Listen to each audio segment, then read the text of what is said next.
বর্তমান প্রেক্ষাপট সামনে নিয়ে কোরআনের এই আয়াতকে সামনে নিয়ে আমরা কথা বলার চেষ্টা চালাবো ইনশাআল্লাহ। বাংলাদেশের প্রধানমন্ত্রী যিনি হবেন, এ শপথ নেওয়ার পরেই তাদের উচিত হবে মুসলিম হিসাবে ৫৬,০০০ বর্গ মাইলের দেশে আল্লাহর রহমত, দয়া এবং তাকে যদি আমরা সঙ্গে রাখতে চাই, সংসদে সর্বপ্রথম বিল পাশ করা লাগবে নামাজের। এ দাবিতে আপনারা আছেন না নেই? সূরা হজের ৪০-৪১ নম্বর আয়াতে আল্লাহ কোরআনে কারিমে জানিয়েছেন, কোন মুসলিম যদি রাষ্ট্র ক্ষমতা পায়, চেয়ার পাওয়ার পরে সংসদে প্রথম অধিবেশনেই তারা ৪টা কাজ জারি করবে। আল্লাযীনা ইম্মাক্কান্নাহুম ফিল আরদি আকামুস সালাতা ওয়া আতাবুস যাকাতা ওয়া আমারু বিল মা'রুফি ওয়া নাহাউ আনিল মুনকার ওয়া লিল্লাহি আকিবাতুল উমুর। আমি পৃথিবীর কোন মুমিনকে যদি রাষ্ট্র ক্ষমতায় বসাই, ক্ষমতার চেয়ারে বসার পরেই তারা সর্বপ্রথম সংসদে নামাজের বিল পাশ করবে। কিসের? ৫০ বছরের উপরে আমরা পার হয়ে গেলাম, স্বাধীন হয়েছি। আপনি ঘুরে ফিরে দেখেন, ৫০ বছরে একবারও কোনো হিন্দু প্রধানমন্ত্রী হয়নি। হয়েছে? বলেন বলেন। নামে হলে অন্তত মুসলমান প্রধানমন্ত্রী আমরা পাই। রাষ্ট্রপতি বলেন, প্রধানমন্ত্রী বলেন, যাই আমরা ৫০ বছরে পেয়েছি সে মুসলিম। উচিত ছিল অন্তত এদেশে ৫০ বছরের সংসদে নামাজের বিলটা পাশ করা। ঐতিহাসিক প্রেক্ষাপটে আছে, হযরতে মুসা আলাইহিস সালাম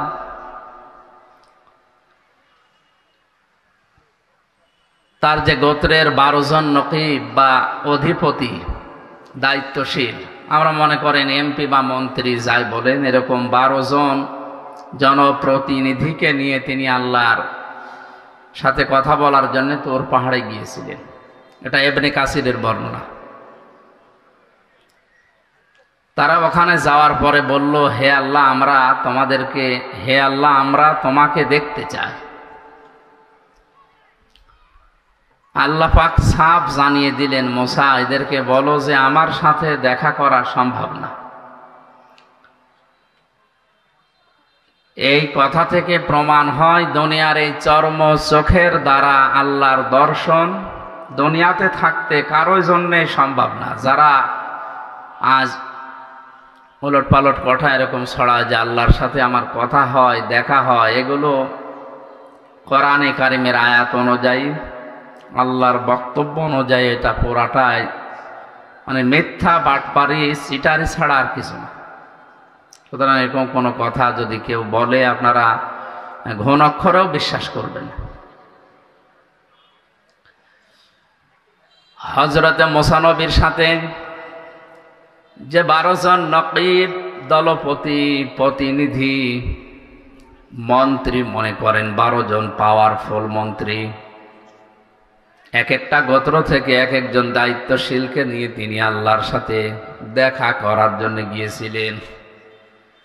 আল্লাহ রাব্বুল আলামিন বলেন, মুসা তাদেরকে জানিয়ে দাও যে আমি তাদের সাথে দেখা করব না বা সম্ভব না।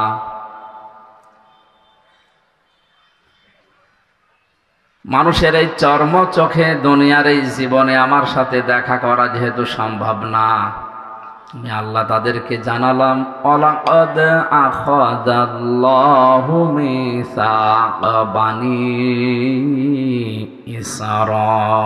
ইসরাঈল। ওয়া মানে এবং লাকাদ মানে অবশ্যই, আখাযা মানে গ্রহণ করা, আল্লাহ মানে আল্লাহ তাআলা নিজে। আল্লাহ তাআলা বলেন, অবশ্যই আমি আল্লাহ অঙ্গীকার গ্রহণ করেছিলাম বানি ইসরাঈল, বনি ইসরাইলের এই যে ১২ জন নকিব গিয়েছে তাদের এলাকা থেকে, তাদের কাছ থেকে। ওয়াবা'আসনা মিনহুম ইসনাই আশারা নাকিবা, আমি তাদেরকে নিজ নিজ এলাকাতে যাবার পর এই ঘোষণা দেওয়ার জন্যে বলে দিলাম, আমি আল্লাহর সাথে দেখা করা কখনোই তোমাদের এই চর্মচোখে সম্ভব না। কিন্তু আল্লাহু ইন্নী মাআকুম, আমি আল্লাহ অবশ্যই তোমাদের সাথে আছি। জোরে বলেন সুবহানাল্লাহ। আজকে আমাদের দেশের দায়িত্বশীল কয়েকদিন আগে আমাদের প্রধানমন্ত্রী শেখ হাসিনা থেকে শুরু করে যারা পেয়েছে, আমেরিকা আমাদের পক্ষে থাক, রাশিয়া, চীন, ভারত আমাদের পক্ষে থাক, মুসলিম হিসাবে অন্তত আমাদের ইমানের দাবি অনুযায়ী আমরা এই কথা বলতে চাই, কে পক্ষে থাক বিপক্ষে থাক এটা বিষয় না, আমাদের মালিক যিনি আমাদের বানিয়েছেন তিনি যেন আমাদের পক্ষে থাকে। হযরতে মুসা নবী আলাইহিস সালামের কাছে ওই সময় আল্লাহ ওহী পাঠিয়ে জানালেন, মুসা যে 12 জন নিয়ে আসলে নিজ নিজ এলাকায় যাবার পরে যদি এরা 5টা কাজ আঞ্জাম দিতে পারে, নিজ গোত্রের ভেতরে, নিজ এলাকায়, নিজ দেশের ভেতরে, আমি আল্লাহ ঘোষণা দিলাম তাদের সাথে আমি আছি। জোরে বলেন সুবহানাল্লাহ। আমি আল্লাহ আছি মানে আমার রহমত আছে তাদের সাথে, আমার বরকত তাদের সাথে থাকবে। আমাদের এই 18 কোটির উপরে মানুষ, এখন যে অবস্থা আমাদের দেশে, 56,000 বর্গ মাইলের এই দেশের পরও 12 থেকে 14 লাখ মানুষ পাশের দেশ থেকে এসেছে, সব মিলে আমাদের পা ফেলার মতো জায়গা নেই। বিশ্বের অন্যান্য দেশের জায়গা, জমিন, জনসংখ্যা হিসাব করলে আমার মনে হয় এই দেশে পা ফেলার মতো আসলে জায়গা নেই। আমেরিকা আমাদের চাইতে 59 ডবল বড়। কত? বাংলাদেশ 59টা এক জায়গায় করলে যত বড় হবে, আমেরিকা একাই অত বড়। ভারত আমাদের চাইতে 29 ডবল বড়। পাশের এই মায়ানমারও আমাদের চাইতে 3 ডবল বড়।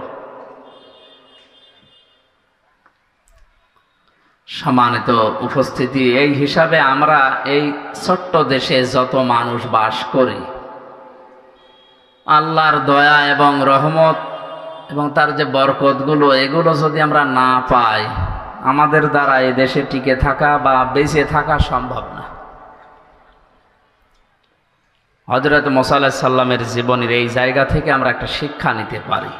প্রধানমন্ত্রী শেখ হাসিনা থেকে শুরু করে যারা দায়িত্ব পাবে সামনে, পৃথিবীর কারো দিকে না তাকিয়ে, কে পক্ষে থাকবে বিপক্ষে থাকবে এদিকে না তাকিয়ে, আমার মনে হয় আল্লাহ আমাদের সাথে থাকবে। যেই 5টা কাজ করলে, এই 5টা কাজে অন্তত আগামী 5 বছর মনোযোগ দেওয়া দরকার। কি কথা বলেন না?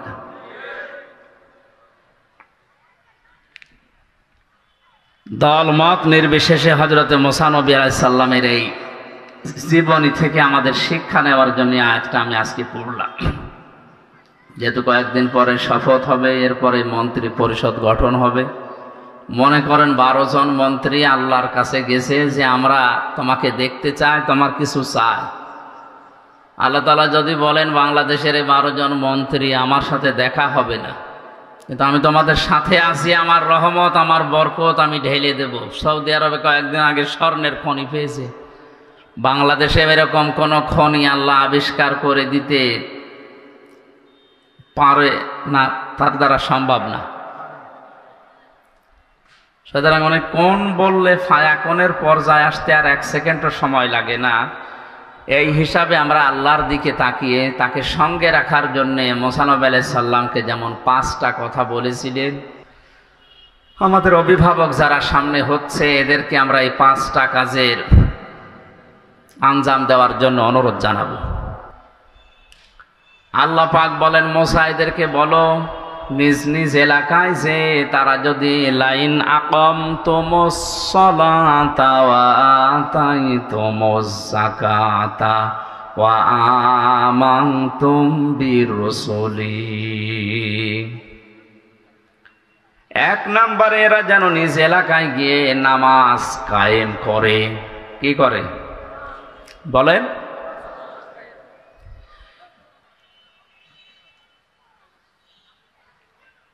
আল্লাহ রাব্বুল আলামিন সঙ্গে যদি থাকে কি হয় তার বাস্তব প্রেক্ষাপট আপনি হেরা গুহা নাম আমরা শুনেছি, গারে সূর নাম শুনেছি, বাস্তবে নিজেও আমি দেখে এসেছি। মুহাম্মদুর রাসূলুল্লাহ যেদিন আল্লাহর নির্দেশ পাওয়ার পরে তিনি হিজরত করছিলেন, ওই সময় কোরআন এবং হাদিস যেটা দেখিয়েছে আমাদের, চারিদিকে তার শত্রুপক্ষ এসে খোলা খোলা তরবারি নিয়ে বাড়ির চারিদিকে দাঁড়িয়েছিল। আল্লাহ পাক ওহী নাযিল করলেন, মুহাম্মদ সাল্লাল্লাহু আলাইহি ওয়াসাল্লাম, চারিদিকে এরা দাঁড়িয়ে আছে খোলা তরবারি নিয়ে, আপনাকে এই মুহূর্তে বিদায় করে দেবে। সুতরাং আপনি এক কাজ করেন, আপনার বাড়ি যেটা, ঘর যেটা, ঘরের এই মেঝে, এখানে তো বালি দিয়ে তৈরি করা মেঝে, এক মোট বালি হাতে তুলে নেন, ফুঁক লাগান, সামনের দিকে আপনি ছুঁড়ে মারেন। কোরআনে কারিমের সূরা ইয়াসিনের ১ম থেকে ৯ নম্বর আয়াত পর্যন্ত তিনি পড়েছিলেন, وَجَعَلْنَا مِنْ بَيْنِ أَيْدِيهِمْ سَدًّا وَمِنْ خَلْفِهِمْ سَدًّا فَأَغْشَيْنَاهُمْ فَهُمْ لَا يُبْصِرُونَ। তেলাওয়াত করার পরে ফোঁক লাগালেন, সামনের দিকে ফিকে মারলেন, ছুঁড়ে মারার সঙ্গে সঙ্গে পাড়ের চারিদিকে যত কাফের সবার চোখে বালি পৌঁছিয়ে দিয়েছে আল্লাহর কুদরত, আল্লাহর দয়া, আল্লাহর রহমত। জোরে বলেন আল্লাহু আকবার। নবীজিকে পরবর্তীতে আল্লাহ জানিয়েছিলেন, হে নবী, সামনের দিকে বালি আপনি ছুঁড়ে মারার পরে এটা তো সামনে যে কাফের ছিল তার চোখে যাবার কথা, চারিদিকে কাফেরদের চোখে পৌঁছিয়ে দিয়েছে কে বলেন? অমা রমাইতা ইযে রমাইতা ওয়ালাকিন্নাল্লাহা রমা। আপনি তো সামনের দিকে বালি ছুঁড়ে মেরেছিলেন, চারিদিকে কাফেরদের চোখে পৌঁছিয়ে দেওয়ার দায়িত্ব পালন করেছি আমি, আল্লাহর ক্ষমতা। জোরে বলেন আল্লাহু আকবার। হযরতে আলীকে ডাক দিয়ে বললেন, আলী, চারিদিকে যারা দাঁড়িয়ে আছে এই মানুষগুলোই তাদের মাকে, তাদের বাবাকে, তাদের নেতাকে বিশ্বাস করে না। এই জন্য আমার কাছে তাদের টাকা পয়সা, সোনা গহনা আমানত হিসাবে টোপলা টোপলা করে রেখে গেছে। এগুলো নিয়ে যদি আমি এখন পালিয়ে যাই, এগুলো নিয়ে যদি আমি মদিনায় হিজরত করি, তাহলে পরবর্তীতে আমার আল আমিন নামের কলঙ্ক হবে। কোন নামের? আমি শুধু কথা বলার জন্য বলছি না, প্রতিটি কথা থেকে আমি শিক্ষা বের করার চেষ্টায় আছি। টেকনাফের মুসলমানেরা, এটা যেহেতু রেকর্ড হচ্ছে, কালকে সকালেই সারা দুনিয়ার বাংলা ভাষাভাষী মুসলমানদের কাছে এটা পৌঁছিয়ে যাবে।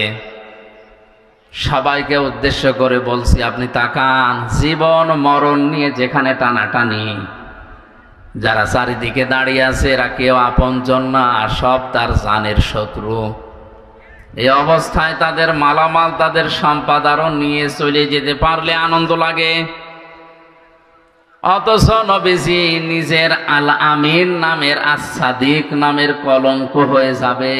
এ কারণে নিজের চাচাতো ভাই হযরতে আলীকে ডাক দিয়ে বললেন, আলী, এ জায়গাটা যদিও নিরাপদ না, তারপরেও তুমি আমার বিছানার উপরে আমার চাদর মোড়া দিয়ে এখানে শুয়ে থাকো।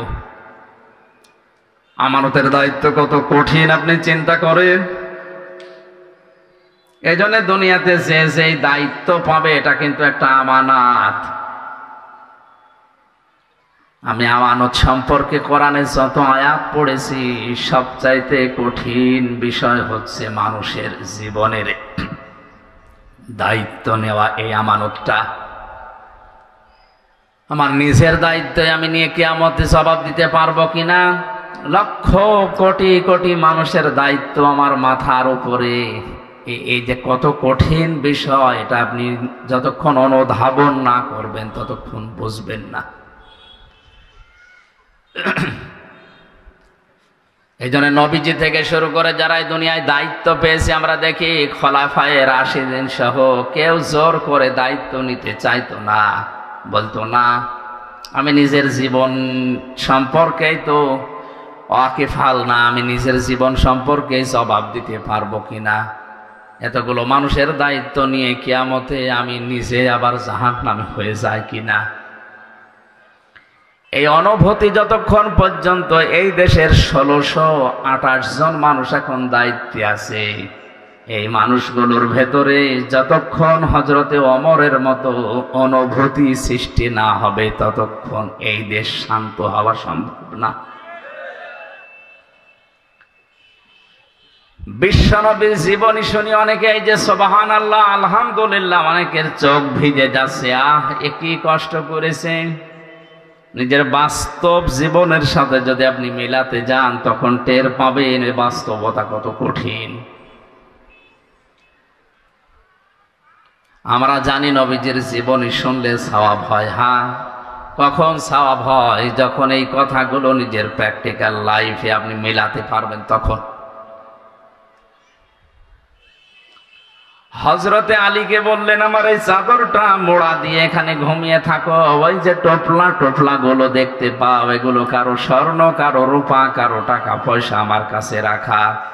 ওরা নিজেদের মানুষদেরকে বিশ্বাস না করে আমার কাছে আমানত রেখেছে, এগুলো আমি হিজরত করে যখন চলে যাব ওরা সকালবেলা এসে আমারে পাবে না,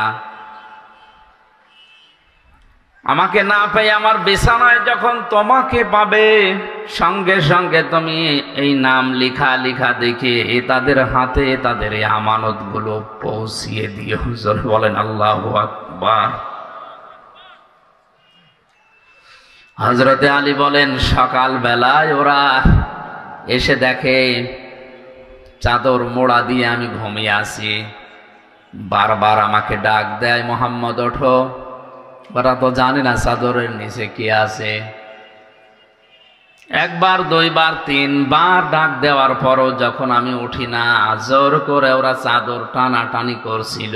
সিরাত ইবনে হিশাম লিখেছে যত টানাটানি করে হযরতে আলী চাদরটা তত শক্ত করে ধরে রাখে। তার মনের ভেতরে এই চিন্তা ছিল এরা চাদর টানাটানি করতে করতে যত সময় ক্ষেপণ হবে বিশ্ব নবী 2 পা হলেও মদিনার দিকে এগিয়ে যাবে। টেকনাফের মুসলমানের এখান থেকে হযরতে আলী জীবন চলে যাবে এখনই, কোনো গ্যারান্টি নেই তার হাতে এখনই চলে যেতে পারে, কারণ আন্দাজে যদি এক কোপ দেয় তরবারি দিয়ে সঙ্গে সঙ্গে জীবন চলে যাবে। কিন্তু তার মনের ভেতরে এই আকাঙ্ক্ষা, এই কামনা, এই বাসনা যে আমি টানাটানি করতে করতে আমার জীবনও যদি শেষ হয়ে যায়, যতক্ষণ সময় ক্ষেপণ হবে বিশ্ব নবীকে আল্লাহ 2 পা হলেও মদিনার দিকে নিরাপদে এগিয়ে দেবে।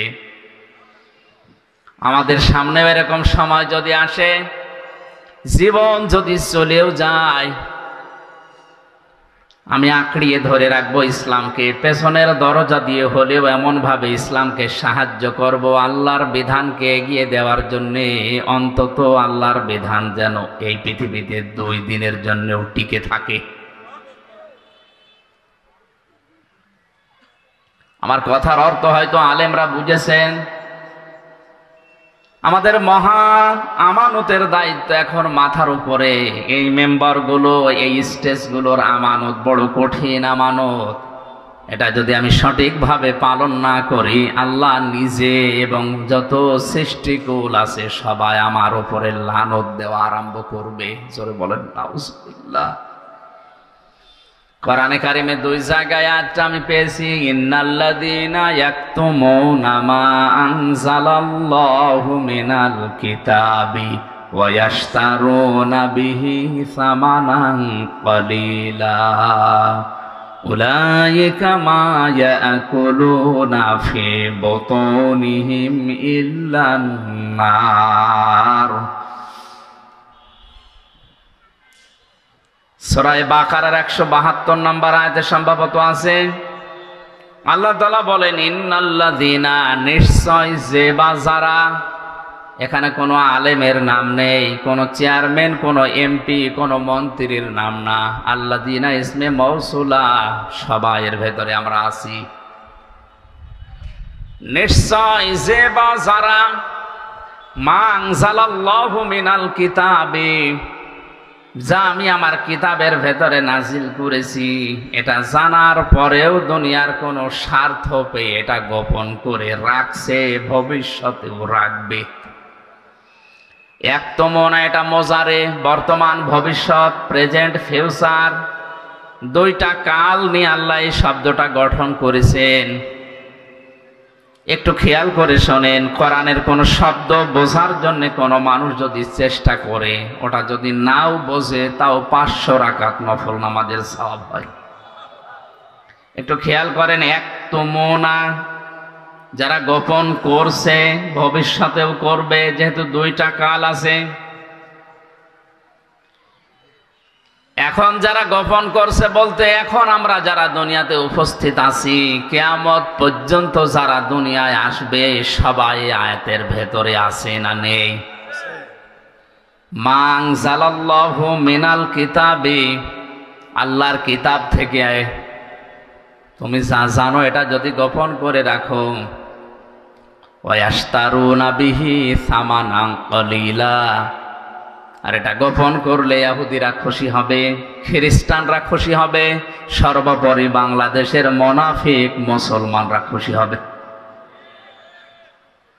এ খুশি হওয়ার পরে মুসলমান মুনাফিকরা আপনার হাদিয়া তওফা বাড়িয়ে দেবে, আপনার বেতন বেড়ে যাবে, আপনার পদোন্নতি হবে, অনেক কিছু দুনিয়ায় আপনি পাবেন। মাঝখান থেকে যে হাদিয়া তওফা, বেতন ভাতা যা আসবে, নজর নিয়াজ, আল্লাহ বলেন উলাইকা মা ইয়াকুলুনা ফি বুতুনিহিম ইল্লান নার, এদের পেটের ভেতরে যেগুলো দেয় এগুলো জাহান্নামের আগুন ছাড়া আর কিছু না। জোরে বলেন নাউজুবিল্লাহ।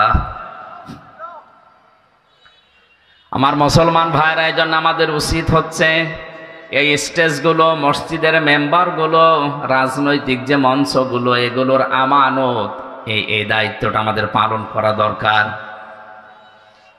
হযরতে আলী বলেন, আমি যত শক্ত করে ধরি ওরা তত শক্ত করে টানাটানি করে। শেষ পর্যন্ত সিদ্ধান্ত নিলাম, ওরা যদি আমাকে মেরেই ফেলে, আমার জীবন হয়তো শেষ হয়ে যাবে। ওরা চাদর উল্টিয়ে দেখবে আমি আলী, তাড়াতাড়ি ওরা দৌড় দেবে মুহাম্মদ রাসূলুল্লাহর পেছনে। আমার তো মনে হচ্ছিল, আমি যদি নিজের ইচ্ছা করে চাদর ছেড়ে না দিতাম, তামাম দুনিয়ার কাফেররা মিলেও যদি চাদর টানাটানি করতো, চাদর ছিঁড়তে পারতো না। জোরে বলেন আল্লাহু আকবার। নবীজির ওই জীবনের দিকে তাকিয়ে, নিরাপত্তার দিকে তাকিয়ে শেষ পর্যন্ত আমি চাদর ছেড়ে দিলাম। ওরা আমাকে দেখার পরে জানে যে এটা আবু তালেবের ছেলে। ডাক দিয়ে বলে, মোহাম্মদ কই? আমি ওদের সাথে বার্গেনের আরম্ভ করলাম, কথা কাটাকাটি শুরু করলাম যে মোহাম্মদ কোথায় আছে, ঠিক আছে, এদিকে ওদিকে বলতে বলতে শেষ পর্যন্ত বললাম, এই আমানতগুলো আছে, এগুলো একটা একটা করে বুঝে নাও। যতক্ষণ ওদেরকে বুঝিয়ে দিচ্ছিলাম, বিশ্ব নবী মদিনার দিকে ওই কয় পা এগিয়ে যাচ্ছিলেন। কিছু দূর যাবার পরেই বিশ্ব নবী হযরতে আবু বকরের কথা মনে হলো। বাড়িতে যেয়ে ডাক দিলেন, আবু বকর। সিদ্দিকে আকবর রাদিয়াল্লাহু তাআলা আনহু বলেন, লাব্বাইক ওয়া সাদাইক ইয়া রাসূলুল্লাহ, আমি হাজির হয়ে গেছি, আমার কাঁধের উপরে ছোট টোপলাও আছে। নবীজি বলেন, আবু বকর, 6 মাস আগে আমি তোমাকে শুধু ইঙ্গিত দিয়েছিলাম যে হিজরত করা লাগতে পারে, তো তোমাকে আজকে তো আমি জানাইনি যে আজকে আমার সাথে যাওয়া লাগতে পারে, তুমি টোপলা নিয়ে আগে বসে আছো। হযরতে আবু বকর বলে, হে রাসূল, 6 মাস আগে আপনি যখন ইঙ্গিত দিয়েছিলেন, ওই দিন থেকে শুরু করে আজকের এই দিন পর্যন্ত রাতের বেলা আমি কোনোদিন আর আরাম করে ঘুমাইনি। আমি সব সময় প্রস্তুতি নিয়ে আছি, কখন না জানি আপনি ডাক দেন। ওনাদের নামের শেষে সিদ্দিকে আকবর এমনি যোগ হয়নি,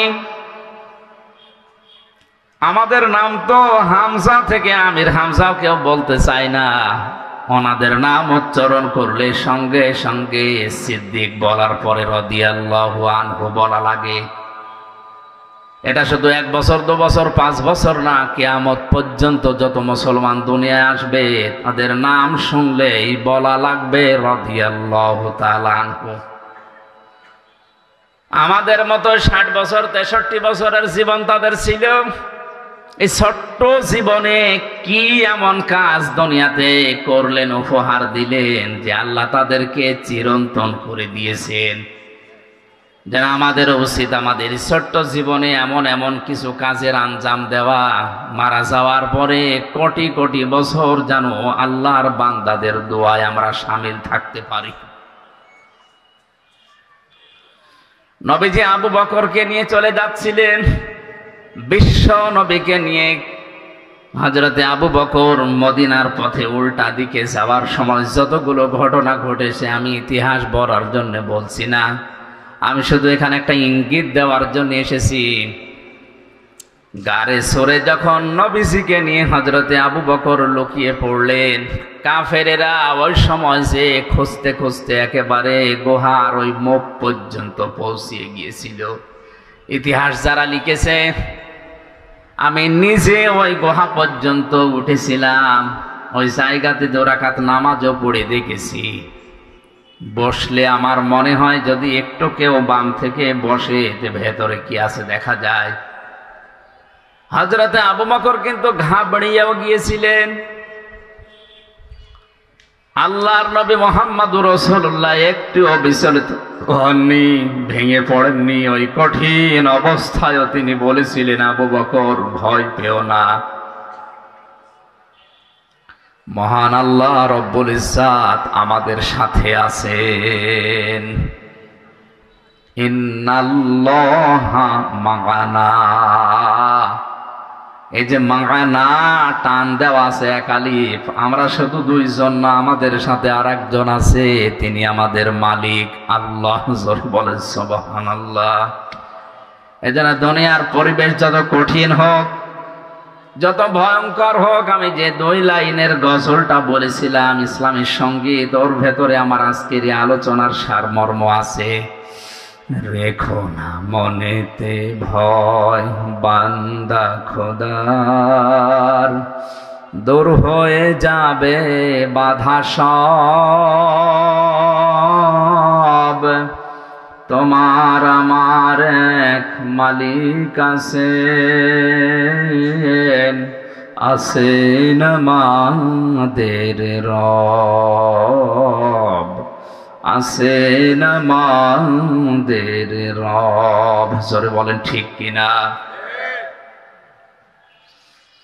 বিশ্বনবী কঠিন অবস্থায়ও তিনি ঘাবড়িয়ে যাননি। আল্লাহ রাব্বুল আলামিন বলেন, আমি সঙ্গে সঙ্গে আমার সাকিনা, তার মানে আমার ফেরেশতা নাজিল করে তাকে সাহায্য করেছিলাম। যে সাহায্যের কথাগুলো আমরা বিভিন্ন আলেমদের মুখে শুনেছি। আমার শিক্ষা দেওয়ার বিষয় হচ্ছে বিশ্ব নবী মুহাম্মদুর রাসূলুল্লাহ আল্লাহকে সঙ্গে নেওয়ার কথা জানিয়েছিলেন। এই জায়গায় সূরা আনফালের ভেতরে আছে, বদরের ময়দানে আবু জেহেল যখন আনন্দে লাফাচ্ছিল, শয়তান এসে তার কাছে সোরাকার সুরত ধরে বলেছিল, কোনো ভয় নেই, আমি তোমাদের সঙ্গে আছি। আল্লাহ রাব্বুল আলামিনের নবী বললেন, ইন্নাল্লাহা মা'ানা, অবশ্যই আল্লাহ আমাদের সাথে আছে। সঙ্গে সঙ্গে থাকে যারা, আমরা জানি ওগুলো থাকে পেছনে। সঙ্গে যারা থাকে ওরা কোথায় থাকে? আমি আলেমদেরকে বলছি, সঙ্গে যারা থাকে ওরা থাকে কোথায়? পেছনে থাকে। সাথে যারা থাকে ওরা থাকে আগে। আমাদের মালিক যিনি, আমাদের মনিব যিনি, তাকে আমরা পেছনে না, তা আমরা সঙ্গের সাথে বা সামনে রাখতে চাই। নবীজি যেটা করেছিলেন, এই জন্য আল্লাহ খুশি হয়ে তাদেরকে সাকিনা, ফেরেশতা, রহমত নাজিল করে সাহায্য করেছিলেন। আজ যদি আমরা শয়তানদেরকে সঙ্গে না রেখে আল্লাহকে সাথে রাখতে পারি, নবীজিকে আল্লাহ যদি গারে সরে সাহায্য করতে পারেন, সে সাহায্যে এখন বন্ধ হয়ে যায়নি, কিয়ামত পর্যন্ত আল্লাহর ওই সাহায্যের দরজা খোলা থাকবে ইনশাআল্লাহ। আমাদের ইমানের পাওয়ার দেখে আল্লাহ হয়তো সামনে পরবর্তীতে দেবে। আমার এই আলোচনার মূল শিক্ষা ছিল কিন্তু এইটা, আল্লাহকে সঙ্গে রাখার জন্য, নামাজ কায়েম করার জন্য এই মানুষগুলোকে আল্লাহ আদেশ দিলেন যে আমাকে দেখার দরকার নেই, যদি সঙ্গে রাখতে চাও আমি তোমাদের সাথে থাকবো, আমার রহমত থাকবে, এলাকায় গিয়ে নামাজ কায়েম করো। 300 জন এমপি আমাদের এই দেশে এখন নির্বাচিত হয়ে গেছে অলরেডি। সামনে সংসদ যে বসবে, আমার মনে হয় সর্বপ্রথম নামাজের বিল আনা তাদের ইমানি দায়িত্ব। এ দাবির সাথে আপনারা যদি একমত থাকেন, আল্লাহকে দেখান, লিল্লাহি তাকবীর। আলহামদুলিল্লাহ ভাই, ঠিক আছে।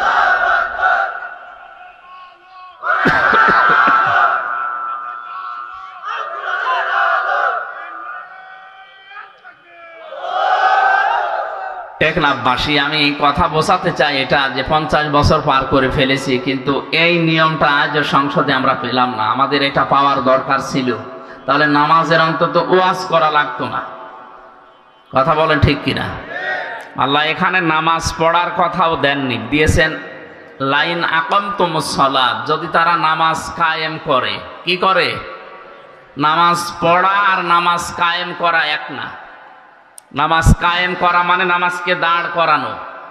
পৃথিবীতে মানুষের যত জরুরি কাজ আছে, সবচাইতে জরুরি কাজ মানুষের জন্য যদি 4টা হয়, তার অন্যতম হচ্ছে মুসলমানদের সবচাইতে জরুরি কাজ হচ্ছে 5 ওয়াক্ত ফরজ নামাজ আদায় করা।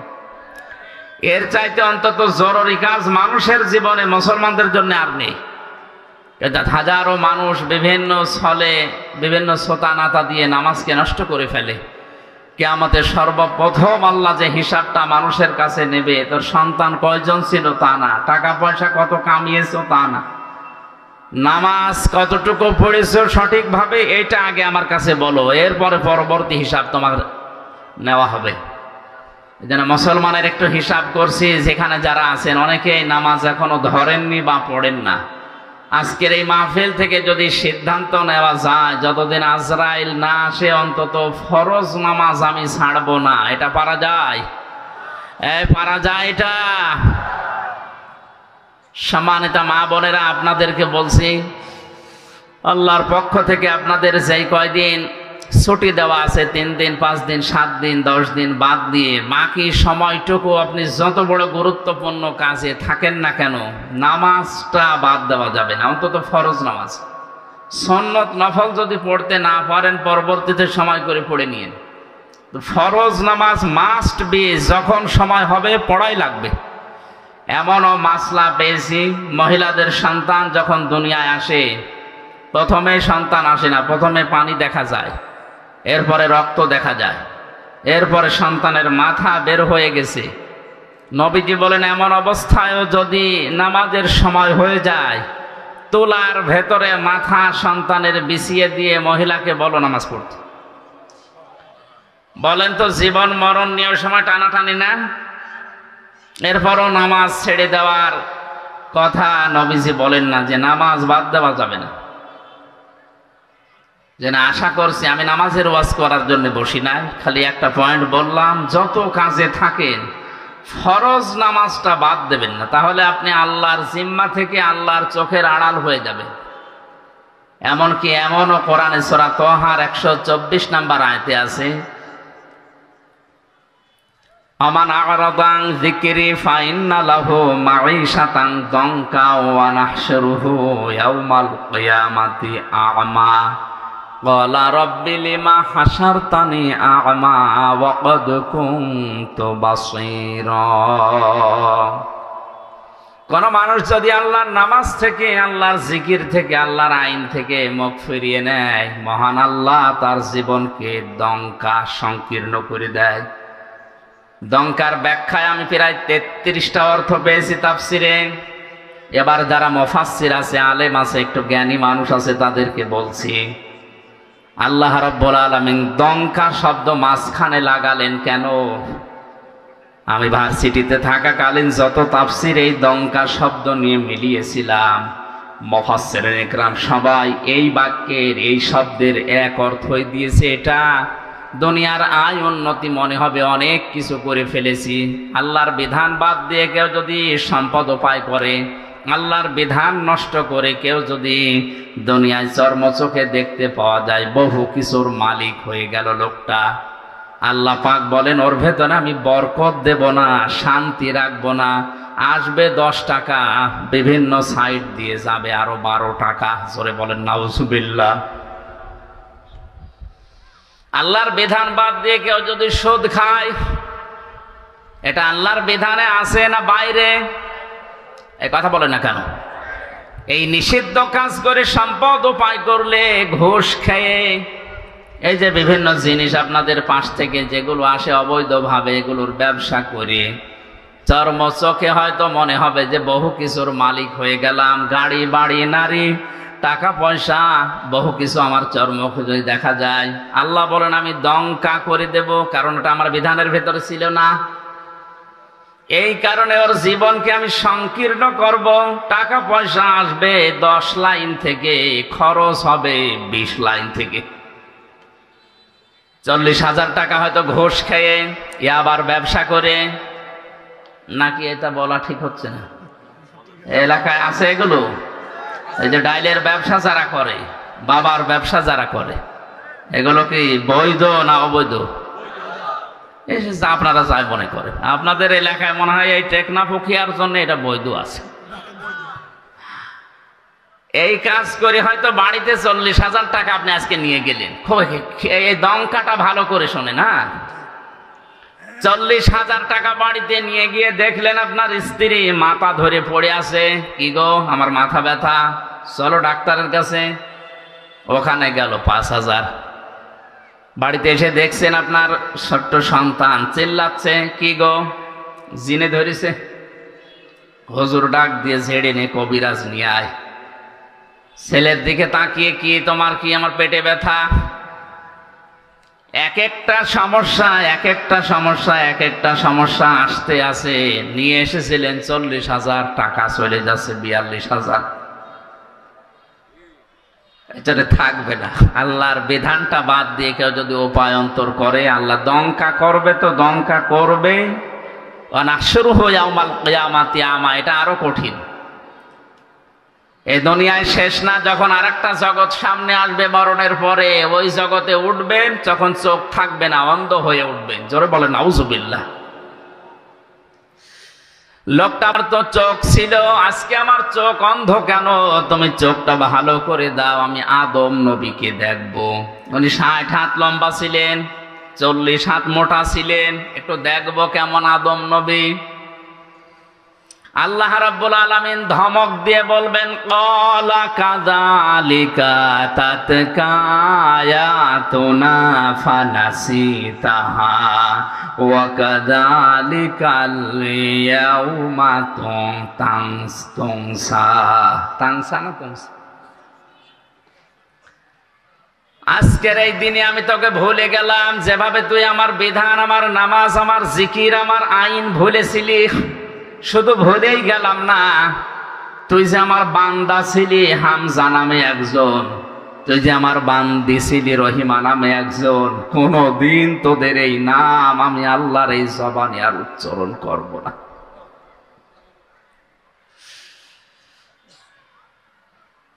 বাবা নিজের নাম ধরে ডাকলেই কেমন সুন্দর লাগে, আপনার কাছে কেমন মধুর লাগে। আমার বাবা আমার যখন হামজা বলে ডাক দেয়, এর ভেতরে আমি শুধু আনন্দ পাই। দুনিয়ার মানুষ আমারে মুফতি, মাওলানা, হাফেজ, আমির হামজা বললো আমার ভালো লাগে না। বাবার মুখ থেকে শুধু হামজা শুনতে যদি এত ভালো লাগে, এত পছন্দনীয় হয়, এত মধুর লাগে, মায়ের কাছ থেকে যিনি আমাকে বানিয়েছেন, কিয়ামতের ওই কঠিন ময়দানে তিনি আমার নাম ধরে আর কোনোদিন ডাকবেন না। আমার মনে হয় এর মতো হতভাগা দুর্ভাগা দুনিয়াতে আর নেই। এজন্য আল্লাহর বিধান নষ্ট করছেন যারা, থেমে যান। আপনার এই ছোট্ট জীবনে হয়তো ধোঁকায় পড়ে আছেন। অফিসে যারা চাকরি করে, একদিন 2 দিন 3 দিন না গেলে এখন তো চাকরি চলে যায়। এমনকি 3 দিনের পরে বস যদি ভালো হয়, বলে দেখো এভাবে যদি চলে আমার এই প্রতিষ্ঠান চলবে না, টাইট করার জন্য, সতর্ক করার জন্য 1 দিনের বেতন পর্যন্ত কেটে নেয়। কথা বলে না কেন? একটু নিজের দিকে তাকিয়ে বলেন, এই 30 বছর 40 50 60 বছর বয়স আপনার, 5 বার করে আল্লাহ তার পায়ে সেজদা দেওয়ার জন্য ডাক দিয়েছিলেন, একবারও কোনোদিন দেননি। অথচ তিনি কোনোদিন আমার খাবার বন্ধ করে দেননি।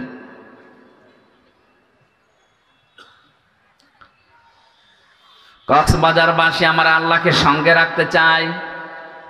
মহান আল্লাহর বরকত, রহমত, তার শক্তি আমাদের সাথে থাক, এটা আমরা চাই। তাহলে নামাজ পড়া না, শুধু নামাজ কায়েম করা লাগবে, নামাজ কায়েমের আন্দোলন করা লাগবে।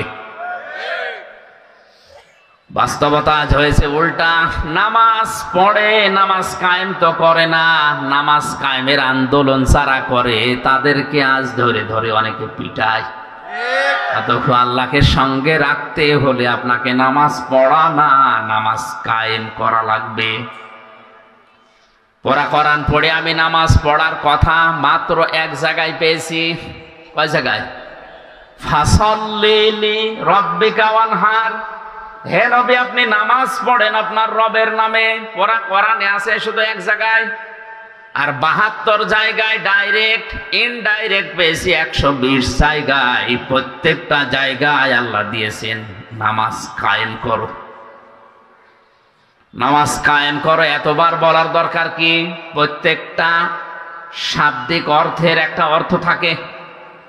এই যে অক্ষরগুলোর একটা শাব্দিক অর্থ থাকে।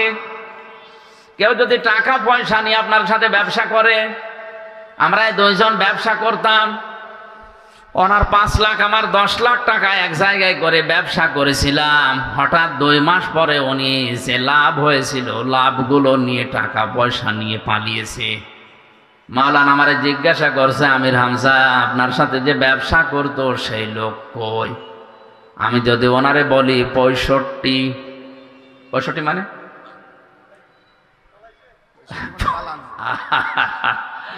65 মানে উনি টাকা পয়সা নিয়ে পালিয়েছে। এই পালিয়েছে এটার এক কথায় অর্থ কি? 65। কথা বলেন না কেন? মারামারি করছে 2 জন, একজন আর একজনকে এমন ভাবে চড় দিয়েছে, ঘষি দিয়েছে, কিল দিয়েছে। ডাক দিয়ে বলছে, ভাই কেমন দিলেন? বলছে 100 মানে এর উপরে আর মায়ের নেই, পরিপূর্ণ করে একেবারে দিয়েছে। প্রতিটি সংখ্যার অর্থ আছে। আল্লাহ 72 এমনি বলেন নাই, এর উপরে আর বলার দরকার নেই, এই জন্য 72 বলেছে। আব্দুল্লাহ ইবনে উবাইয়ের জন্য নবীজি দোয়া করার জন্য যখন হাত তুলেছিলেন, হযরতে জিবরাইলকে আল্লাহ বললেন, হে নবী হাত নামান।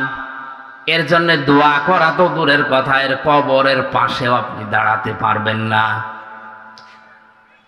ইন তাস্তাগফির লাহুম 70 মাররাতান ফালা ইয়াগফিরাল্লাহু লাহুম।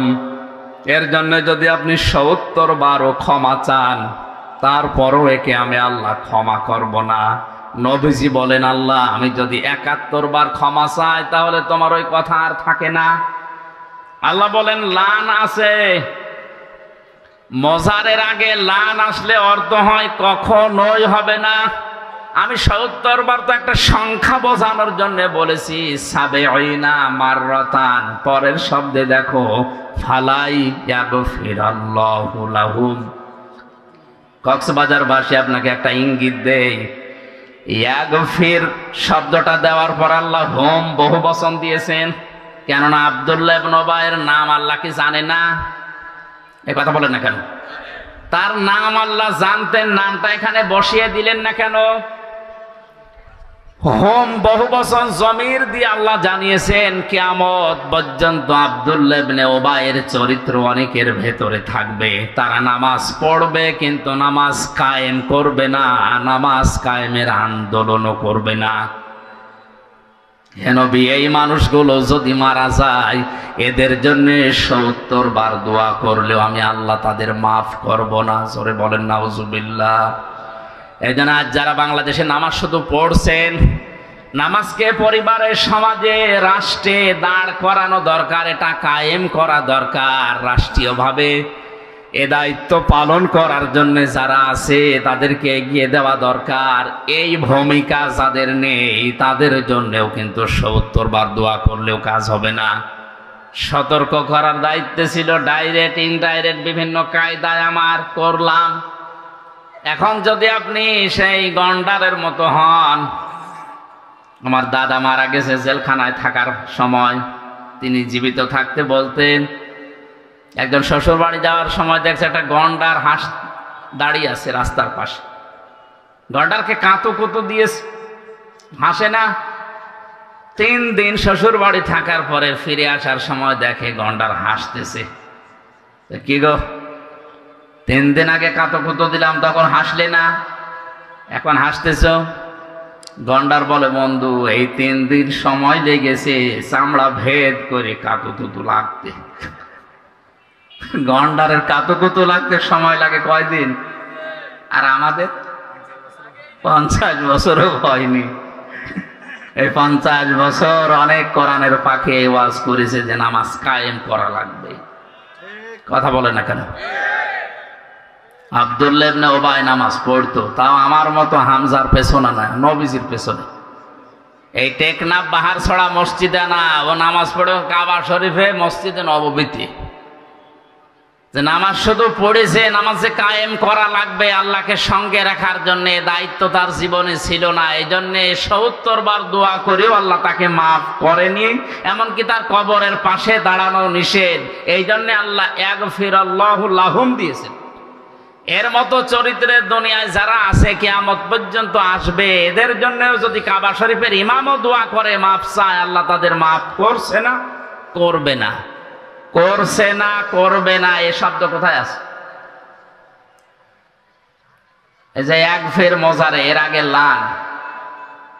আরবি গ্রামার অনুযায়ী মজারের আগে লান আসলে অর্থ হয় কখনো, কোশ্চিন কালেও হবে না। এই জন্যে আমি সতর্ক করলাম এই আয়াত দিয়ে, হোম এই শব্দটা দিয়ে। আল্লাহ আমাদেরকে যেন বোঝার এবং বাস্তবে আমল করার তৌফিক দেন। জোরে বলেন আমিন। নামাজ কায়েমের যত অর্থ আমি কোরআনে এবং হাদিসে পেয়েছি, তার সবচাইতে ভালো আমার কাছে মনে হয় পঠিত বিষয় এবং এই আনুষ্ঠানিক যে শিক্ষাগুলো আছে, এখান থেকে যে শিক্ষা আল্লাহ দিতে চেয়েছেন ওইগুলো নিজের ব্যক্তি, পরিবার এবং সমাজ, রাষ্ট্রে প্র্যাকটিক্যাল লাইফে কায়েম করে দেখানো, এইটার নাম হচ্ছে আকামতুমুস সালাত। আমরা যে নামাজে দাঁড়িয়েছি কাতার সোজা হয়ে, কি হয়ে, এখান থেকে একটা শিক্ষা আল্লাহ আমাদের দিতে চান। সে শিক্ষাটা হচ্ছে কাতার সোজা করুন। কাবা শরীফে বারবার ইমাম সাহেব এই কথা বলে যে কাতার সোজা করেন, আরবিতে বলে কাতার সোজা করেন বারবার। আকামত হয়ে যাওয়ার পরেও প্রায় 2, 3 বার, 4 বার, 5 বার বলে। আমি ওই সময় হজে যাওয়ার সময় 16 সালে ভালো বুঝি না, এখন বুঝতেছি যে কাতার সোজা না হলে কি হয়। আজ বিশ্বের 57টা মুসলমান রাষ্ট্র, আমাদের কাতার যদি সোজা থাকতো আমার মনে হয় এই ফিলিস্তিনের অত্যাচার বন্ধ হয়ে যেত। আমাদের কাতার ঠিক আছে? নামাজের এই কাতার থেকে আল্লাহ এই শিক্ষাটা আমাদেরকে বারবার 5 বার দিতে চেয়েছেন যে কাতার সোজা করো। যার জন্য কাতার বাঁকা হবে তার অন্তর পর্যন্ত বাঁকা করে দেবে, এমন হুঁশিয়ারি আছে হাদিস। এটা তো এমনিতে দেয়নি। আজ আমরাও যদি বাংলাদেশে যারা বাস করি, এরা যদি 5 ওয়াক্ত নামাজের মতো কাতার সোজা করে সমাজে আমরা সোজা হয়ে যেতাম, এই দেশে কেউ অন্যায় করে সমাজে টিকে থাকতে পারতো না। এই জন্য নবীর সুপারিশ পাওয়ার জন্য হলেও কথাবার্তার আমাদের একটু হিসাব করে বলা দরকার। আল্লাহ যেন আমাদের তৌফিক দেন। তেলাওয়াত করেছে সূরা মায়েদা 12 নম্বর আয়াত। 120টা আয়াত আছে, 16টা রুকু আছে, মাত্র একটা আয়াত পড়েছি। বর্তমান প্রেক্ষাপট সামনে নিয়ে কোরআনের এই আয়াতকে সামনে নিয়ে আমরা কথা বলার চেষ্টা চালাবো ইনশাআল্লাহ। ঐতিহাসিক প্রেক্ষাপটে আছে হযরতে মুসা আলাইহিস সালাম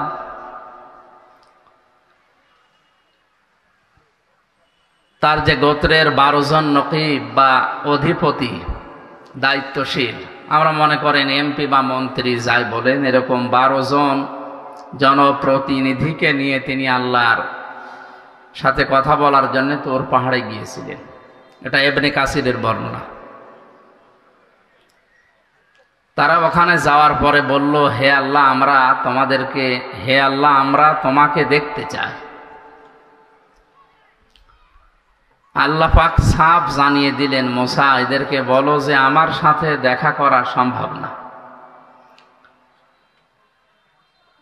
এই কথা থেকে প্রমাণ হয় দুনিয়ার এই চর্ম চোখের দ্বারা আল্লাহর দর্শন দুনিয়াতে থাকতে কারোর জন্যে সম্ভব না। যারা আজ উলট পালট কথা এরকম ছড়ায় যে আল্লাহর সাথে আমার কথা হয়, দেখা হয়, এগুলো কোরআনে কারিমের আয়াত অনুযায়ী, আল্লাহর বক্তব্য অনুযায়ী এটা পুরাটাই মানে মিথ্যা, বাটপারি, চিটারি ছাড়া আর কিছু না। সুতরাং এরকম কোনো কথা যদি কেউ বলে আপনারা ঘন অক্ষরেও বিশ্বাস করবেন। হযরতে মুসা নবীর সাথে যে 12 জন নকিব, দলপতি, প্রতিনিধি, মন্ত্রী, মনে করেন 12 জন পাওয়ারফুল মন্ত্রী, এক একটা গোত্র থেকে এক একজন দায়িত্বশীলকে নিয়ে তিনি আল্লাহর সাথে দেখা করার জন্য গিয়েছিলেন। আল্লাহ রাব্বুল আলামিন বলেন, মুসা তাদেরকে জানিয়ে দাও যে আমি তাদের সাথে দেখা করব না বা সম্ভব না।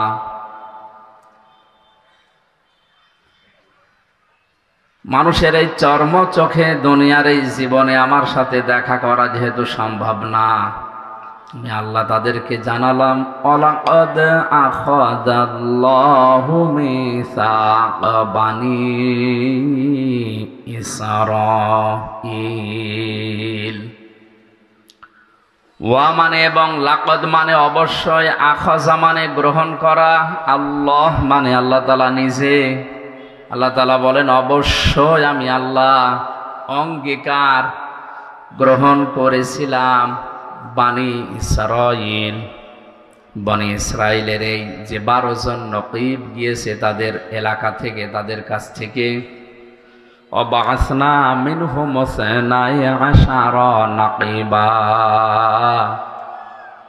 আমি তাদেরকে নিজ নিজ এলাকাতে যাবার পর এই ঘোষণা দেওয়ার জন্যে বলে দিলাম, আমি আল্লাহর সাথে দেখা করা কখনোই তোমাদের এই চর্মচোখে সম্ভব না।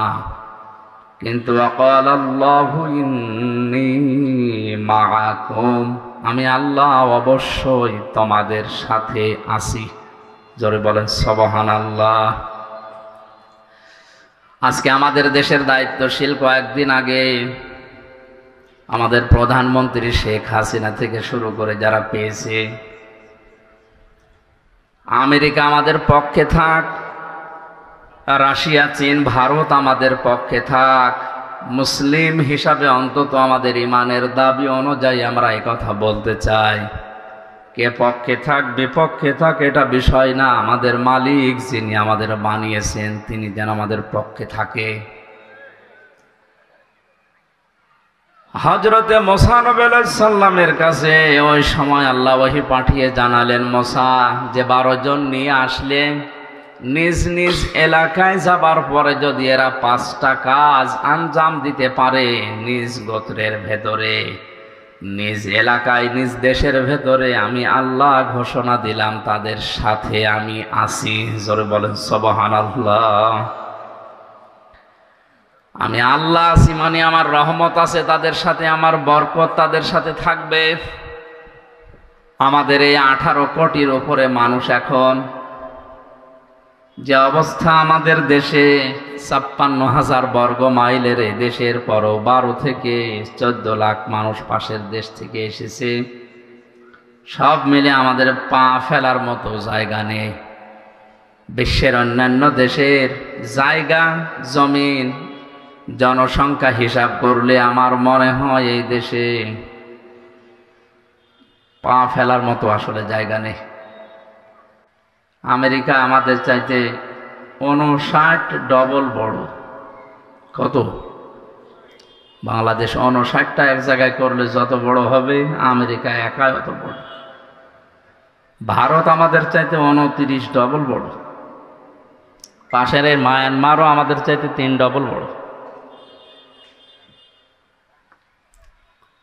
সম্মানিত উপস্থিতি, এই হিসাবে আমরা এই ছোট্ট দেশে যত মানুষ বাস করি, আল্লাহর দয়া এবং রহমত এবং তার যে বরকতগুলো, এগুলো যদি আমরা না পাই, আমাদের দ্বারা এই দেশে টিকে থাকা বা বেঁচে থাকা সম্ভব না। হযরত মুসা আলাইহিস সালামের জীবনের এই জায়গা থেকে আমরা একটা শিক্ষা নিতে পারি।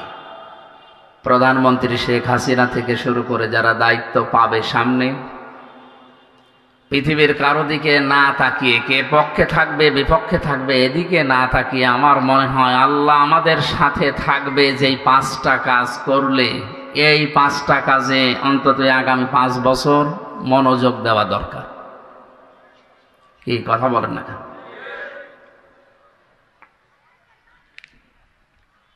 দল মত নির্বিশেষে হযরত মুসা নবী আলাইহিস সালামের এই জীবনী থেকে আমাদের শিক্ষা নেওয়ার জন্য আয়াতটা আমি আজকে পড়লাম।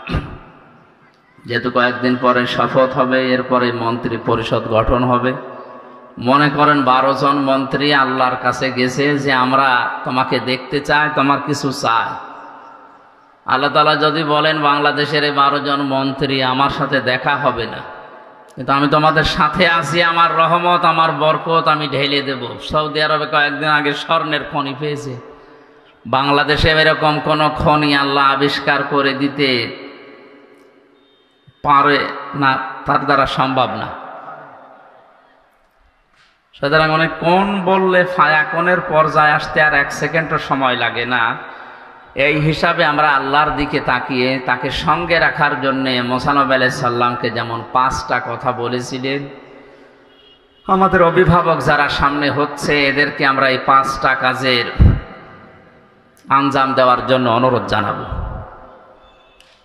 আল্লাহ পাক বলেন, মুসা এদেরকে বলো নিজ নিজ এলাকায় যে তারা যদি লাইন আকামতুমুস সালাতা ওয়া আতাইতুমুজ যাকাতা ওয়া আমানতুম বিরুসুলি, 1 নম্বরে এরা যেন নিজ এলাকায় গিয়ে নামাজ কায়েম করে। কি করে বলেন? বাংলাদেশের প্রধানমন্ত্রী যিনি হবেন, এই শপথ নেওয়ার পরেই তাদের উচিত হবে মুসলিম হিসাবে 56,000 বর্গ মাইলের দেশে আল্লাহর রহমত দয়া এবং তাকে যদি আমরা সঙ্গে রাখতে চাই, সংসদে সর্বপ্রথম বিল পাশ করা লাগবে নামাজের। এ দাবিতে আপনারা আছেন না নেই? সূরা হজের 40-41 নম্বর আয়াতে আল্লাহ কোরআনে কারিমে জানিয়েছেন, কোন মুসলিম যদি রাষ্ট্র ক্ষমতা পায়, চেয়ার পাওয়ার পরে সংসদে প্রথম অধিবেশনেই তারা 4টা কাজ জারি করবে। আল্লাযীনা ইম্মাক্কান্নাহুম ফিল আরদি আকামুস সালাতা ওয়া আতাবুজ যাকাতা ওয়া আমারু বিল মা'রুফি ওয়া নাহাউ আনিল মুনকার ওয়া লিল্লাহি আকিবাতুল উমুর। আমি পৃথিবীর কোন মুমিনকে যদি রাষ্ট্র ক্ষমতায় বসাই, ক্ষমতার চেয়ারে বসার পরেই তারা সর্বপ্রথম সংসদে নামাজের বিল পাশ করবে। কিসের? এই জন্য আমাদের উচিত হবে কাতার সোজা করো। এ কথা যখন ইমাম বলে, এখানে আওয়ামী লীগ, বিএনপি, জাতীয় পার্টি, জামাত, চরমনায় যখন সব এক হয়ে যায়, এই কাতার শেষ করে যখন সমাজে যাবেন, রাষ্ট্রে যাবেন, পরিবারে যাবেন, ওখানেও যেন আমাদের কাতার এক থাকে। এক কথা বলেন। ওই জায়গায় যাবার পরে যদি আল্লাহ বিরোধী, শরীয়ত বিরোধী, ইসলাম বিরোধী কোনো কাজ দেখা যায়, এ কাতার ওই জায়গায় সোজা থাকার দরকার আছে না? আমাদের শিক্ষা সিলেবাসে যে বিষয়গুলো এখন নতুন নতুন করে দেওয়া হচ্ছে, এগুলো যদি আপনি দেখেন, আপনার বিবেকে, আপনার এই মস্তিষ্কে, আপনার সত্যি মনুষ্যত্ব যদি বলে না এগুলো ইসলাম মেনে নেয় না, এগুলো আল্লাহ রসুলের বিরুদ্ধে, নামাজের ওই কাতারে দাঁড়িয়ে যেভাবে সব সোজা ছিলেন, পরিবারের, সমাজে, রাষ্ট্রে এসে যদি এই কাতার সোজা করা লাগে, আপনারা এই কাতার সোজা করে সোজা রাখতে রাজি আছেন? কারা কারা দেখি? লিল্লাহি তাকবীর, লিল্লাহি তাকবীর, নারায়ে তাকবীর, নারায়ে তাকবীর। আল কোরআনের আলো সংসদে জ্বালো, আল কোরআনের আলো, আল হাদিসের আলো সংসদে জ্বালো। লিল্লাহি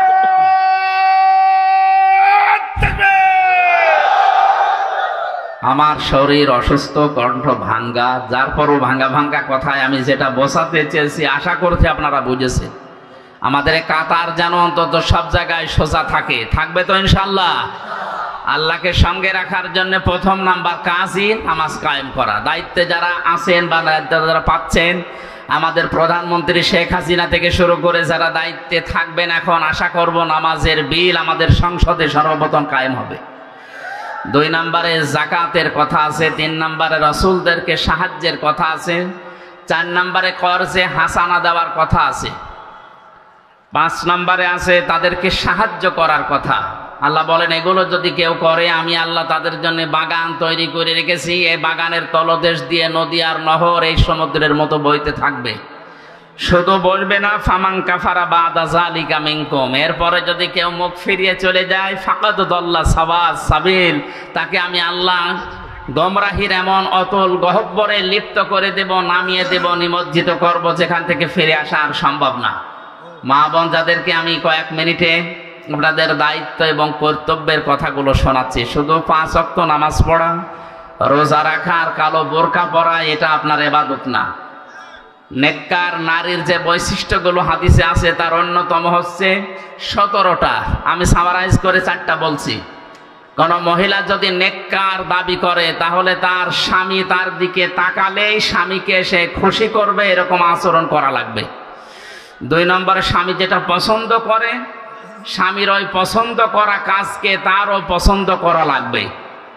স্বামী প্রত্যেকে এখানে যারা আছে পছন্দ করে যে বিয়ের পরে তার মা বাবা যেন তার সাথে থাকে, কিন্তু অনেক বউ এটা পছন্দ করে না। এরকম বউ দেশে নেই? আপনি নামাজ পড়তে পারেন, রোজা রাখতে পারেন, কালো বোরকা পরতে পারেন, আপনি নেককার হতে পারেননি। আমার মনে হয় বেশি বলা হয়ে যাচ্ছে, আবার রাগ করবে না, সামনে বারো বলো হুজুর আমার দরকার নেই।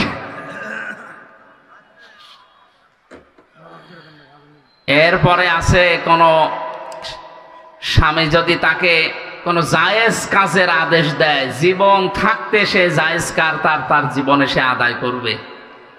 সন্তান সন্ততি এবং তার সম্পদ আদি যেগুলো তার আমানতে থাকবে, দায়িত্বে থাকবে, এগুলোর সঠিক ব্যবহার সে করবে। আল্লাহ আমাদেরকে মা বোনদের এই দায়িত্বগুলো, নামাজ রোজা মাস্ট বি, এগুলো তো থাকবেই, পাশাপাশি এই দায়িত্বগুলো সঠিকভাবে পালন করার তৌফিক দিন, আমিন।